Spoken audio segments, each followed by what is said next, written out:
Friends, நான் இன்றைக்கி popcorn பண்ண போகிறேன். அதுவும் ஏர் ஃப்ரையரில் பண்ண போகிறேன். எப்படின்னா, ஃபஸ்ட்டு கார்னில் நான் பட்டரும் சால்ட்டும் போட்டு மிக்ஸ் பண்ணி வச்சுருக்கிறேன். அப்புறம் உள்ள ஜஸ்ட்டு ஷீட்டு, அந்த பட்டர் ஷீட் மட்டும் போட்டு வச்சுருக்கிறேன். அப்புறம் டெம்பரேச்சர் வந்து 190 டிகிரி செல்சியஸ்லேயும் 10 மினிட்ஸும் நம்ம செட் பண்ணிக்கலாம். பண்ணிவிட்டு நம்ம இதை நம்ம ப்ரிப்பேர் பண்ணி வச்சுருக்கிறத இப்போ இந்த ஏர் ஃப்ரையருக்குள்ளே போட்டுக்கலாம். பாருங்கள், இப்போ நான் ஃபுல்லாகவே ஸ்ப்ரெட் பண்ணிவிட்டேன். இனி ஜஸ்ட்டு உள்ளே வச்சுட்டு ஆன் பண்ணிக்கலாம். ஆஃப்டர் 10 மினிட்ஸ் எப்படி இருக்குன்னு பார்க்கலாம். இப்போ முடிய போகுது, நம்ம ஓப்பன் பண்ணி பார்க்கலாம் எப்படி வந்திருக்குன்னு. தெரிக்குமான்னு பயமாக இருக்குது.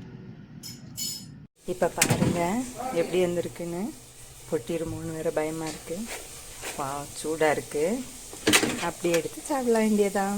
Bye friends.